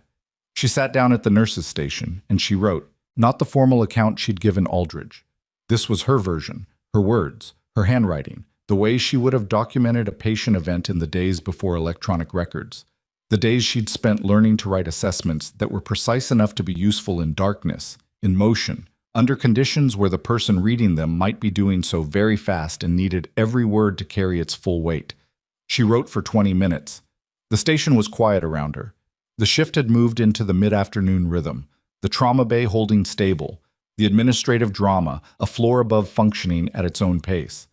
When she finished, she dated it, time-stamped it to the minute, and signed it with her full name, which was a thing she hadn't written on a legal document in a long time. Emily Lantran. She handed it to Aldridge. He looked at it, looked at her, and then turned and walked quickly toward the elevator. She sat for a moment in the quiet of the nurse's station, the legal pad gone, the pen still in her hand. Then Reyes's monitor alarmed. Not a critical alarm, the kind that meant sudden deterioration, but the persistent minor alarm of a reading that had crossed a threshold, and she stood immediately and pushed through the trauma bay door and came to his bedside. And Rena was already there, already managing, already saying, it's okay, it's the rate, not the pressure. And Emily checked the monitor and saw it was true. Heart rate elevated. Not catastrophically, but elevated. She looked at Reyes. He was awake, both eyes open, and he was looking at his phone, which he absolutely should not have had access to, and which one of Kovach's people had apparently decided to give him anyway, and she was going to have a clear and direct conversation about that later. Put the phone down, she said. I need you to see this, he said. She took the phone. On the screen was a message, encrypted channel, military internal, and the message contained 3 lines. She read them twice. Then she looked up at him. "When did this come in?" she said. 4 minutes ago." His rate was still elevated, and she understood now why. "It's from my team. They're out. They're all out." He exhaled, and it was the particular exhale of someone releasing something they'd been holding in their body for a very long time. "But there's a secondary component." He watched her. "The intelligence that compromised our position, the leak that led to the incident this morning, it's been traced." She waited. "It didn't come from the field," he said. "It came from inside a domestic administrative network." He paused, and his eyes held something complicated. "Military records. Personnel files. Someone accessed my unit's documentation through a hospital network connection 3 days ago." The phone felt different in her hand suddenly. "Someone in this building," she said. "Someone with access to a system that connected to the military administrative portal. It's a rare access point. Most hospitals don't have it. Level 2 trauma centers with an active military contract do." He kept his eyes on her. "Redwood Memorial has a military services contract, which means authorized users can access certain DoD administrative portals through the hospital network." She looked at him. "How many people at this hospital have that authorization?" she said. "That's what Kovacs is finding out right now," Reyes said. "But Emily—" He stopped, and she already knew what he was going to say before he said it, because she had been in enough situations where the facts organized themselves with terrible efficiency, and she could see where these facts were pointing. "The access log," she said. "Shows a login 3 days ago," he said, "at 6:47 a.m. She looked at the phone in her hand. She thought about Holt in the corridor at 6:52 a.m. with a folded document and a man who used to work for the hospital board. She thought about 12 years and 3 dismissed complaints, and a warning in her file with a fabricated incident date. She thought about the word Kovacs had used, coordinated. "It wasn't about me," she said slowly. "This morning, the attempt to push me out, the prepared statement, the attorney on speed dial. It wasn't about protecting himself from what I might report." She felt the ground shift under the last 10 hours of understanding she'd built. He wasn't reacting to this morning. He was managing a problem that started 3 days ago. Reyes said very quietly. "We think he knew we were coming." The weight of what Reyes had just said didn't hit her all at once. It arrived in pieces, the way serious information always did. First the surface meaning, then the structural implications, then the full depth of it settling into place like a building finding its foundation after an earthquake. Holt had accessed the military administrative portal 3 days ago. Holt had met with Solis at 6:52 this morning, before his shift, with a prepared document. Holt had positioned himself in that trauma bay. Not as a physician caught off guard by an unexpected situation, but as a man executing a plan he'd already written, which meant the 30 seconds she'd spent reading Damon Reyes's flashback response, the 4 minutes of talking him down, the decompression, the chest tube. None of it had been the crisis Holt was managing. She had been the crisis he was managing. She had walked into a situation that had already been arranged, at least partially, around her removal from it. She handed the phone back to Reyes. "Stay flat," she said. "Your rate is still elevated." "Emily, I know." She checked the monitor one more time, confirmed the numbers were moving in the right direction, and looked at him. "I know. But you're still my patient for the next few hours, and I need you to let me manage one problem at a time." He held her gaze. "You're not scared." "I'm something," she said. "I haven't identified it yet." She went to find Kovacs. I was already in motion when she reached him, standing near the exit at the end of the corridor with his radio in his hand, and his jacket half on, in the way of someone who had received news that required them to be somewhere other than where they were. "You know," she said. "Just got the access log confirmation," he said. 12-minute session, 3 days ago at 6:47 a.m. He pulled Reyes's unit file, operational rotation history, and current assignment region. He looked at her. "He didn't pull your file. Yours is too deeply classified for the portal he was using. But he pulled enough to know that a high-value SEAL operator with a classified assignment in the region was associated with a particular operational structure. And then he made calls." "To who?" "That's what we're still building." He paused. "Solis is talking more. The attorney who filed the injunction, we think he's clean, genuinely just a lawyer doing his job. But Solis has a longer history. and parts of it involve an individual connected to a private defense contractor that has competed for DoD medical services contracts in the past. He watched her. Contracts that military hospitals like the ones on Reyes's base rotation would control. She stood with that for a moment. 12 years. Not just managing his own failures, not just silencing complaints, but leveraging his position inside a facility with DoD network access for something with a longer reach and higher stakes. A man who had looked at his institutional authority and decided that its ceiling was too low and found a way to use its floor instead. He wasn't just covering himself, she said. He was selling access. We don't know that definitively yet, but it's the working theory. Kovacs looked at her steadily. Which makes what happened this morning less about you specifically and more about the fact that you were an unexpected variable he hadn't planned for. A nurse who could actually manage Reyes's care, who had the background to recognize the flashback response, who stabilized him before the situation could be called unrecoverable. He paused. If Reyes had died or been too unstable to transport, the intelligence he carries about his last operation would have been delayed significantly. And the people Solis is connected to would have benefited from that delay. She thought about the 42 minutes she'd spent at the nurse's station 8 months ago reading a policy manual. She thought about the January warning in her file, sitting there like a loaded gun Holt had pointed at a shadow. She thought about the way he'd said her name in that corridor, Tran, like she was furniture. None of it had been personal, or rather, all of it had been instrumental. And the fact that it had also been personal was just the texture of how a man like that operated. You dismissed what you needed to dismiss. You made it habitual so it stopped requiring decisions. "Where is he?" she said. "We have a location," Kovacs said. "His car is at a property registered to Solis in the county. Local law enforcement is coordinating with the federal investigative team." His radio went off and he held up one finger, listened, said, "Confirmed. Hold position until DOJ team arrives." He lowered the radio. "He's there." She exhaled. "It's going to be a long night for the legal process," Kovacs said. "The injunction will be dissolved. Aldridge is presenting the federal documentation priority to a duty judge right now.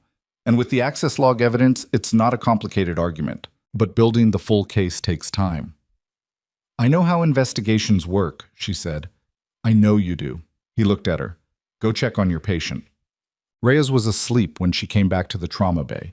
She hadn't expected that, had expected to find him still on the phone, or asking questions, or running the calculations she could see him doing behind his eyes all day.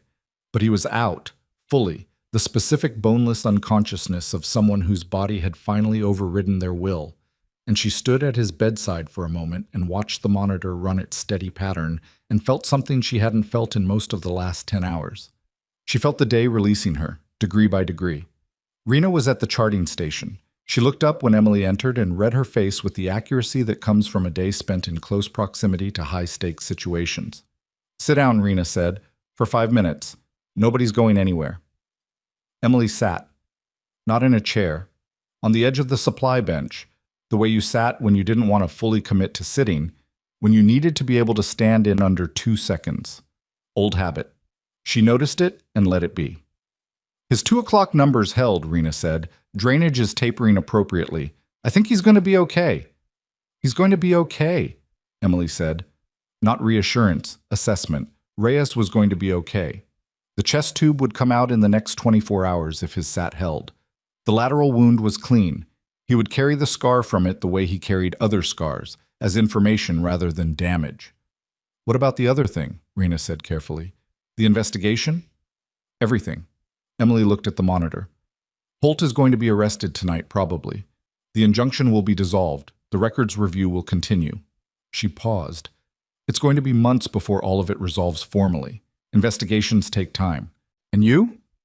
She didn't answer immediately, because she didn't have an answer that was complete yet. She had pieces of it. She had the handwritten account she'd given Aldridge, her name signed clearly at the bottom. She had 8 months of patient outcomes and a medication order in Holt's chart that explained a warning in her file.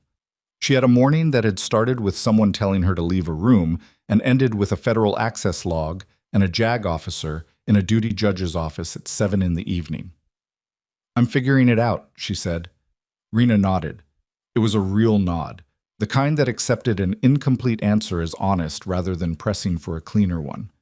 They sat in the quiet of the trauma bay, with Reyes asleep and the monitors running and the evening shift starting to move through the corridors outside, and for a little while neither of them said anything at all. Marcus Holt was taken into federal custody at 9:17 that evening at the property registered to Garrett Solis in the county's eastern unincorporated territory. Emily learned this from Kovacs, who told her by text at 9:41 because she had gone home at 7. Actually gone home, which she hadn't expected to do, but Reyes was stable and Rena was staying, and Aldridge had told her the next several hours were legal process and she was not needed in the building for them. She had driven the 12 minutes to her apartment with the radio off and sat in the parking lot for about 4 minutes before she could make herself go upstairs. She ate something she found in her refrigerator that turned out to be leftover rice and some vegetables that were still good, and she sat at her small kitchen table and read Kovacs' text, and then set the phone down. Holt had not resisted. He had been cooperative in the specific way of someone whose attorney had already told them exactly how to behave in the moment of arrest: compliant, silent, processing. Solis had been brought in separately, an hour earlier. The attorney who had filed the injunction had withdrawn the filing voluntarily after learning, through channels Emily assumed were efficient and pointed, the full extent of what his client had done. The injunction's dissolution came through at 11:15. Aldridge texted her that too, because he was apparently the kind of JAG officer who kept his witnesses informed, and she appreciated it more than she expected to. She slept 4 hours and woke up at 5:30 and lay in the dark for a while, not quite awake and not quite asleep, running the day's events in the half-conscious way. Her mind always organized large amounts of information, sorting, tagging, identifying what she'd missed and what she'd managed and what she'd do differently if she had it again. She couldn't find many things she'd do differently. That wasn't satisfaction. It was just the uncomfortable reality of a day that had unfolded mostly the way it needed to unfold, at enormous cost to multiple people, including her. She got up and made coffee and sat by the window while Ashford, Colorado came awake in the gray of early morning, and she thought about what Brandt had said in that consultation room. "We should have found a better way to keep you." She'd spent 6 years before nursing school not being kept. Being deployed, being assigned, being tasked. The word keep had a different character in the context of what she'd done. It implied a kind of value that she'd felt mostly as weight. The weight of classified knowledge, classified identity, the specific heaviness of being irreplaceable in ways that cost more than they returned. She had left because she'd needed to put that weight down. The question she hadn't been able to answer in Brandt's consultation room, and couldn't fully answer now, was whether she'd actually put it down or just carried it into a different building. What? The formal investigation took 11 weeks. She knew it would be long. She'd said so to Rena, to Patrice, to Devin, who had his surgery the morning after, which went well, who walked out of Redwood Memorial on crutches 6 days later and stopped at the nurse's station to leave her a note, because she'd been in a deposition when he was discharged. The note said simply, "You were straight with me. Thank you." She kept it. During the 11 weeks, she continued working.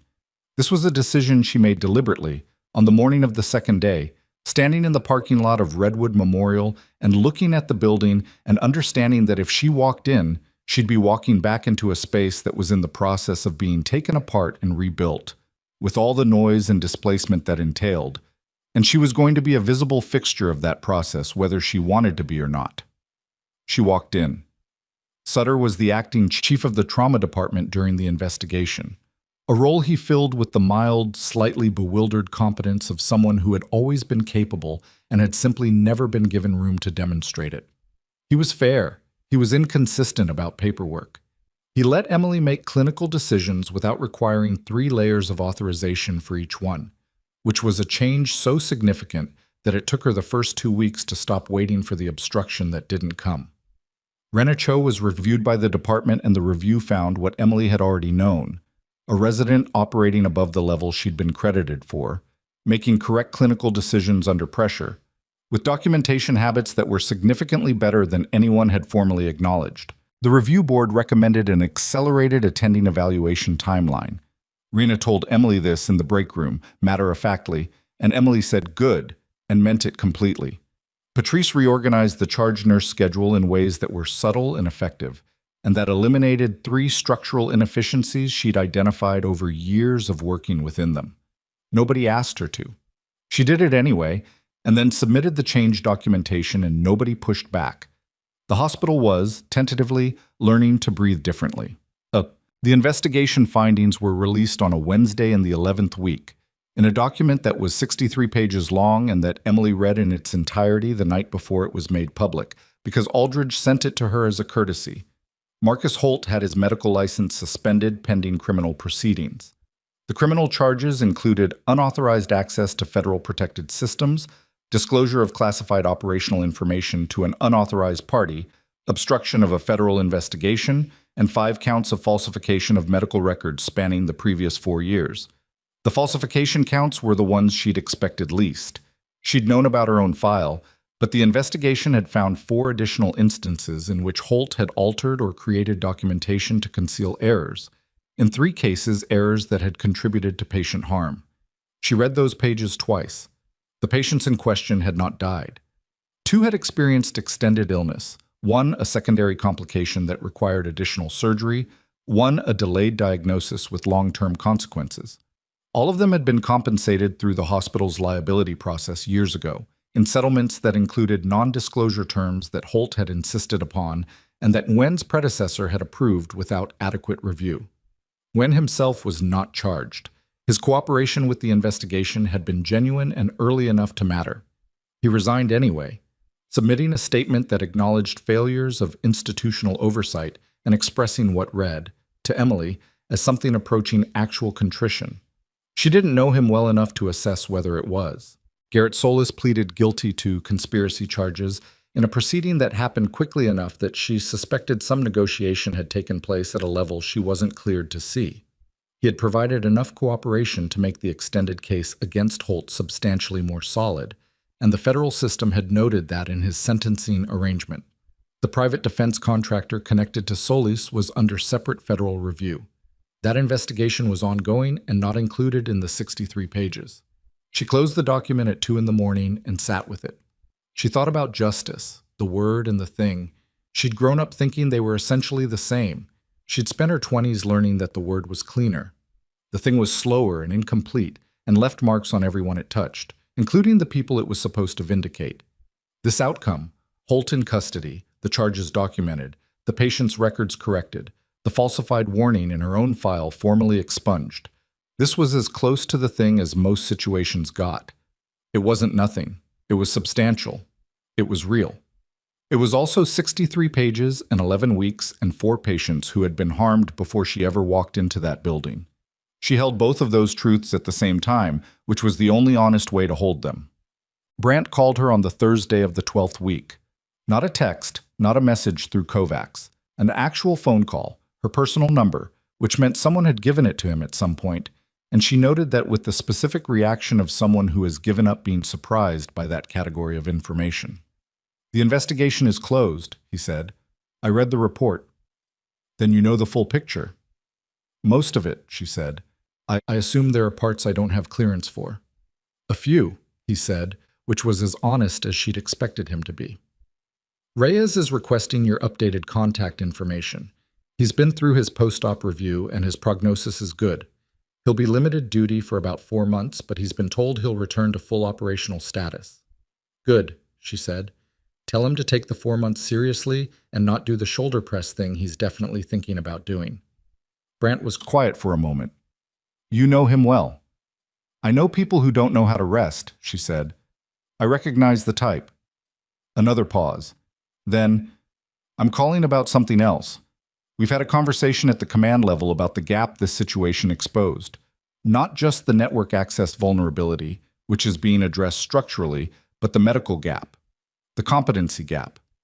What Reyes's care required in those first minutes was something our standard trauma protocols don't consistently produce." He paused. "We're building a program, military trauma response integrated with civilian emergency medicine, teaching battlefield triage principles to civilian ER staff, and teaching civilian trauma protocols to combat medics, a bridge program." She said nothing, listening. "We want someone to lead the curriculum development and the initial training cohorts," he said, "someone who has operated on both sides of that divide, who understands what each side doesn't know about the other. Another pause. I'm not asking you to go back to what you were. I'm asking you to do something new, something that belongs to both of where you've been. She stood at her kitchen window. Ashford was in its late morning state. Not dramatic, just a mid-sized city doing the work of being itself, people and cars, and the particular flat light of the Colorado High Plains in autumn. Where would it be based? She said. Primarily Fort Callum, 2 hours south. Rotations at civilian training centers, including potentially Redwood Memorial, depending on where the hospital's new administration lands. He paused. It would be under your direction. Not a military position, a civilian contract role with the rank and access you'd need to actually do the work. She thought about Devon's note in her pocket. She thought about Rena Cho, who had been operating above her credited level for 2 years and had made exactly the right call in every moment that mattered. She thought about the flight medics who had handed off Reyes's case in the clipped shorthand of people trained to transfer patients under fire, and the Cleanfield splint, and the 18 Delta who had kept a man alive long enough to get him to a building where someone could finish the job. She thought about all the versions of that gap, the thing that lived between what people were trained for and what they actually faced, and how many times she'd watched people fall into it. I want to see the curriculum outline, she said, before I commit to anything. That's fair, Brant said. I'll send it this week. And I want input on the civilian components, not just review, actual input from the ER nurses and the residents who do this work without military training. They know things the curriculum doesn't have yet. Understood. And Rena Cho, she said. If she's interested, I want her involved in the civilian side of the development. She's going to be an excellent attending in about 14 months, and she thinks the way this program needs people to think. A pause. I don't know who that is. She was in the trauma bay the whole time, Emily said. She assembled the tray for the decompression without being asked, held the drainage system steady during the tube placement, and called me the moment the drainage rate changed. She paused. She saved his life too. She just did it quietly. Brant was quiet for a long moment. I'll note that. Note it clearly, Emily said. Reyes came back to Redwood Memorial on a Tuesday in December. Not as a patient. That phase was long closed. The chest tube a memory. The lateral wound healed into a scar he wore with the same equanimity he wore all his other scars. He came in civilian clothes, which on him still communicated everything they were meant to conceal, and he walked into the building and found her at the nurse's station and said, "You got shorter." "You got better color," she said. "The chest tube did that. You can thank me properly." "I already did, at the time." "You said better," she said. "That's not properly." He almost smiled, which from Damon Reyes was a considerable expression. They walked, eventually, to the small garden area behind the building, a narrow concrete space with 4 benches and 2 planters that the hospital had installed as a wellness initiative and that most of the staff used primarily as a place to eat lunch without being interrupted. It was cold. Neither of them mentioned it. "Brant told me about the program," Reyes said. "I haven't said yes yet." "But you're going to." She looked at the planter, which had been stripped down to bare soil for the winter. "Probably."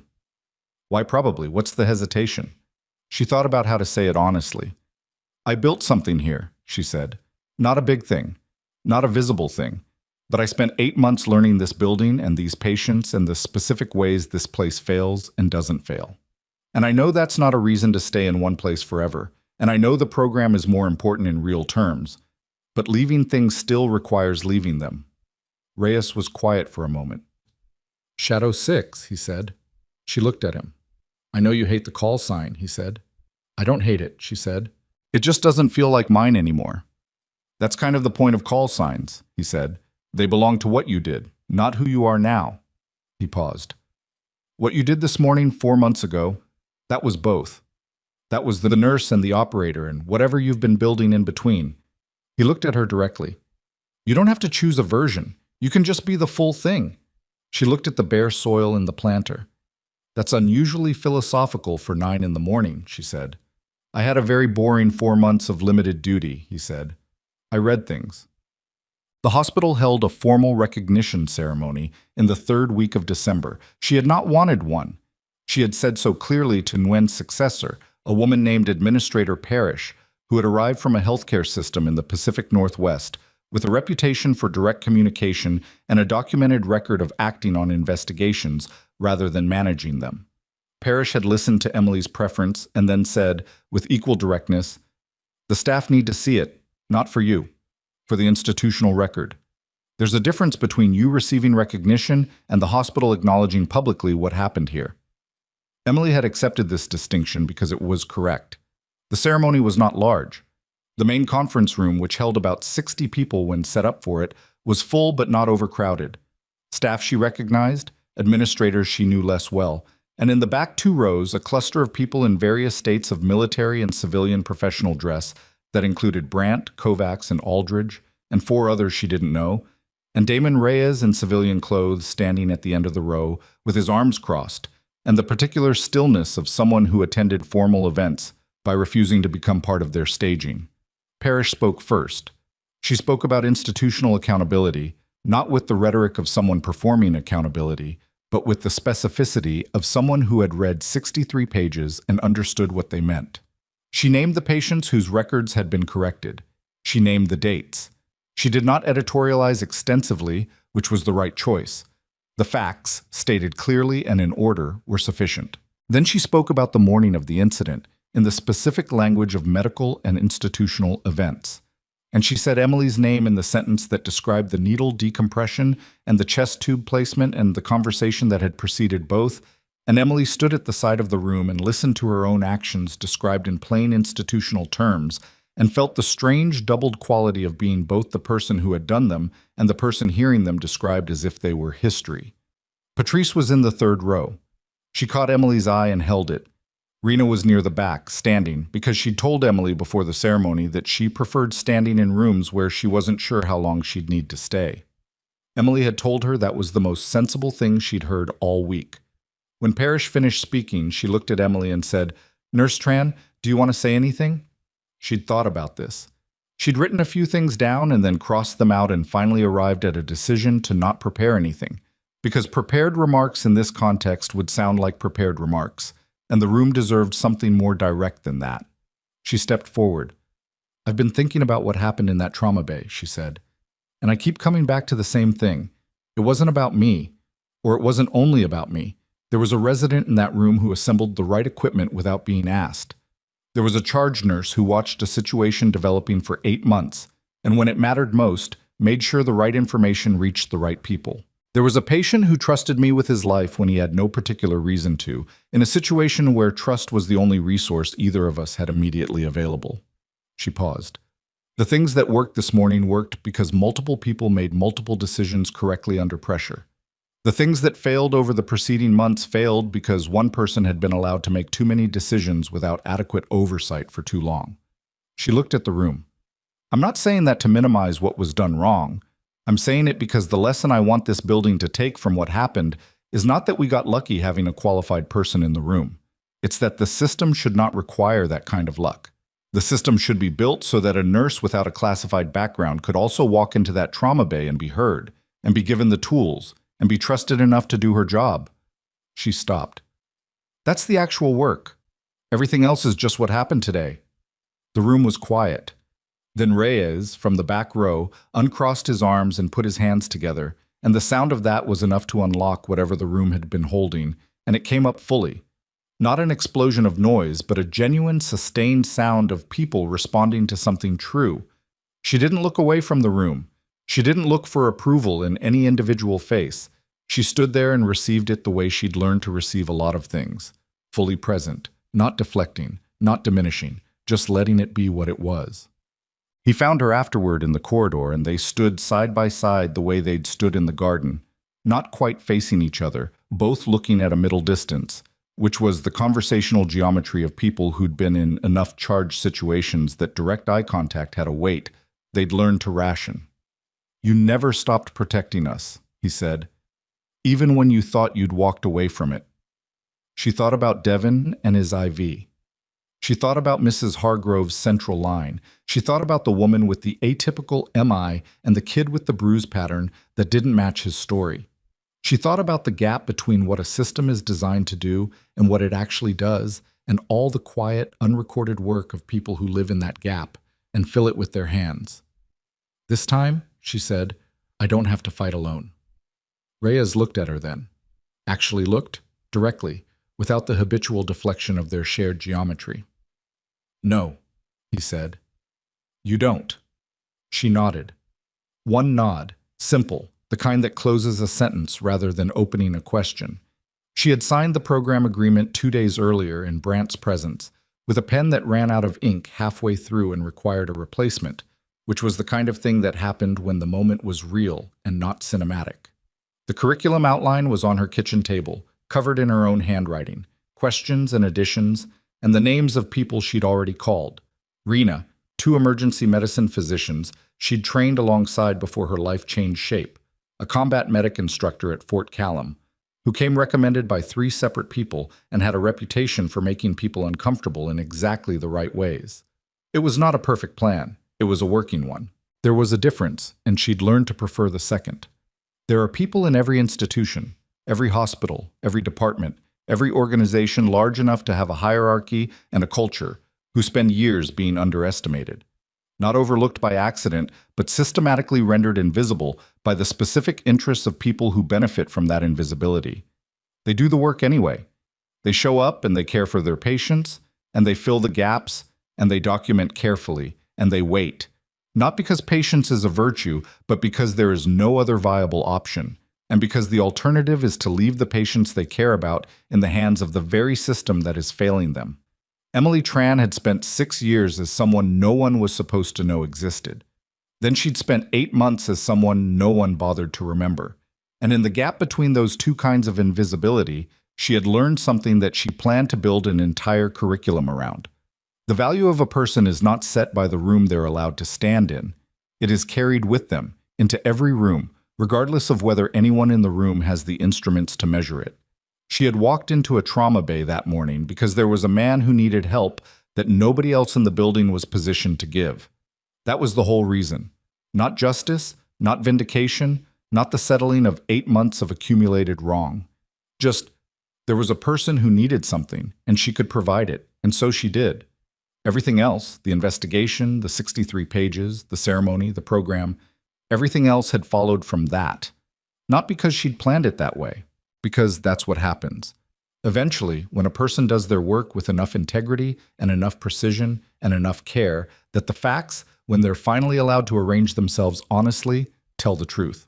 The facts had taken a long time to arrange, but they had, in the end, arranged. She walked back into the building, past the nurses' station where Patrice was already back at work, past the trauma bay where Rena was managing the afternoon intake, past the door of the room that had been Holt's office and was now a storage space pending the department reorganization, past Devon's former room which held a different patient now, a 60-year-old woman named Patricia, who had come in that morning with chest pain and who Emily had assessed at shift start, and who was doing fine, who would probably be discharged by Thursday, who had asked Emily twice if her coffee was too strong, and who Emily had assured honestly that the coffee was fine. She went to her locker, got her bag, checked her phone. Brant had texted, "First training cohort confirmed, 32 attendees, start date February 12." She typed back, "We need 4 more instructors before February. I'll send names by end of week." She put the phone in her bag. She closed her locker. She walked out into the December afternoon, into the cold, flat light of a Colorado winter, and she stood in the parking lot for a moment before getting in her car, the way she'd stood in the parking lot that second morning, deciding whether to go back in. She didn't need to decide anything today. She'd already made the decisions that mattered. She got in her car, and she drove toward the highway, and she turned the radio on.